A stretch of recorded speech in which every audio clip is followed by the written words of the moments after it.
In this video, I'm going to be sharing 6 different ways to lose a man. This is a joke. I'm telling you this because I want you to be able to see the problem yourself. Psychologically, it is easier for human beings to identify problems than it is for us to identify solutions. So when I present the information this way, I want you to be able to see the problems and have them stick out right away to you, so that maybe you can come to your own conclusion about maybe what you can change or what you should change about your behavior in the future. A lot of the things I'm going to be sharing today are things that I observed in my own household between my mother and my father. And these are things that I also learned from this book, The Black Man's Guide to Understanding the Black Woman by Shahrazad Ali. And this is in no particular order, okay? How to lose a man. Number 1, systematically undermine his intellect, either in front of him or behind his back. This could manifest as micromanaging or just constantly telling him what he needs to do.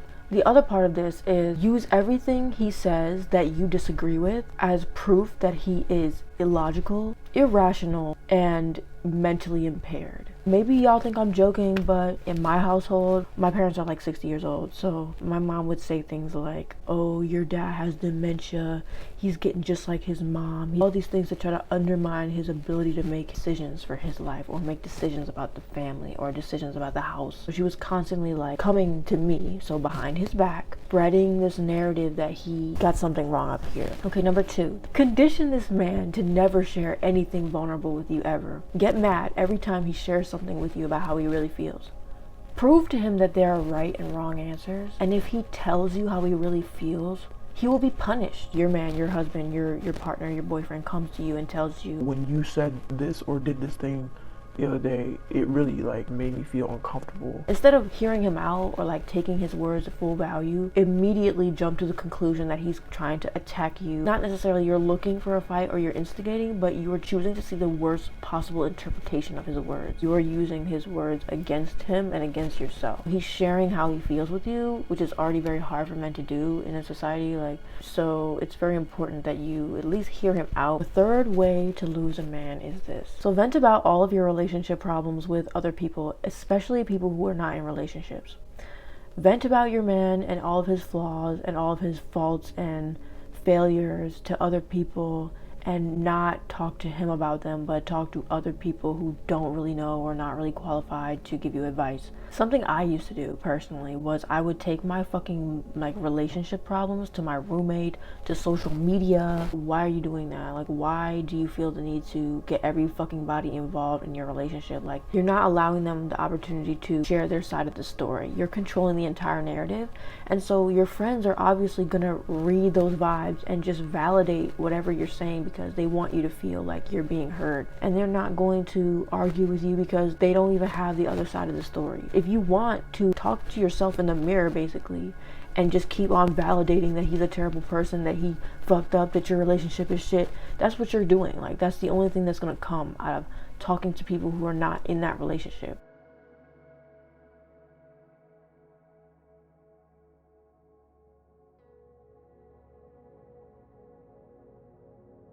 If you have a problem with someone, you tell that person. You don't tell everybody around, because they can't actually help you solve the problem. Only the person you have a problem with can help you solve that problem. The number 4 way to lose a man is this. Never affirm your man for anything. Only point out his flaws. People are problem focused. That doesn't mean that we have to continue being that way. We have to make the corrections of our own cognitive distortions. That's a cognitive distortion, because over time it paints this narrative that all he ever does is the wrong thing, when in fact maybe 9 times out of 10 he does the right thing. But because you never said thank you, or you never say, you know what, babe, I really appreciate it when you do XYZ, or thank you so much for doing it, you're just omitting the good I do but only focusing on the bad, and that fucking ruins relationships. The 5th way to lose a man is this.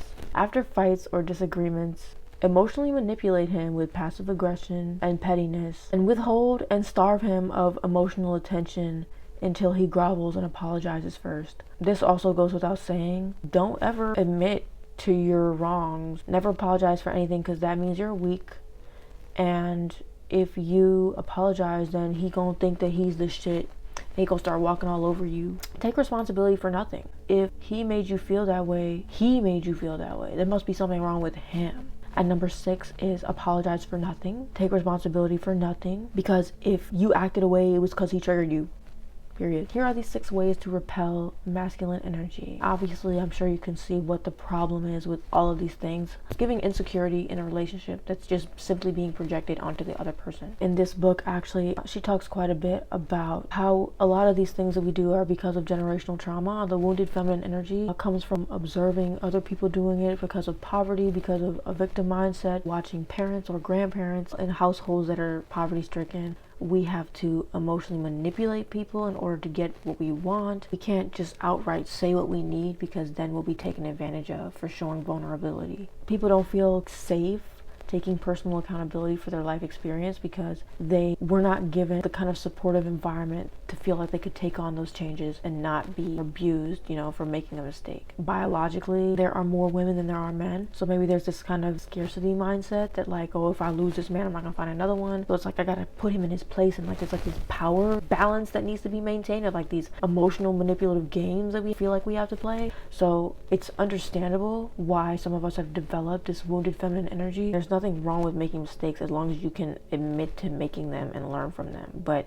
it's pride that gets in the way of making those admissions. And honestly, no one should have to put up with that, because it's emotional abuse. Like everything I listed out here is emotionally abusive. I've witnessed it in my own household, but I'm willing to come on here and say I did all of these things myself. And that's why I'm telling you, like, don't be that guy, don't be that girl, don't be that person that is out here emotionally manipulating your partners.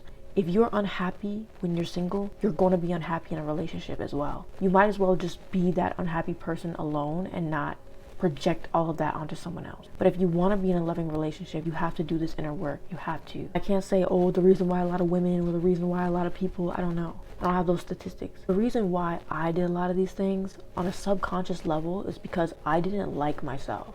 I was projecting my own insecurities and my own self-hate onto my partner, and constantly disrespecting him was a way of confirming my limiting beliefs about myself. So maybe on a subconscious level, you don't actually believe that you were capable of attracting and acquiring a beautiful, loving, powerful, intelligent partner. And therefore, all of this constant micromanaging and subtle or explicit disrespect is a way of confirming your self-limiting beliefs. The reason I'm telling you this is so that you can maybe do some introspection on yourself, okay? I'm not saying this is you, I'm saying this could be you, because this was me. It's a lot of just wounded feminine energy that can be healed, but the first step is becoming aware. Thank you for joining me today. On this channel, I talk about how I use the law of attraction to transform my entire being and heal my wounded inner child.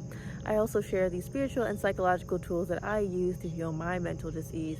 So if that sounds interesting to you, hit the subscribe button, comment down below, and let me know what resonated with you, like the video, and also share if you can think of someone that maybe this video could help. Thank you guys so much for watching the video. Peace and love. I'll see you guys next time.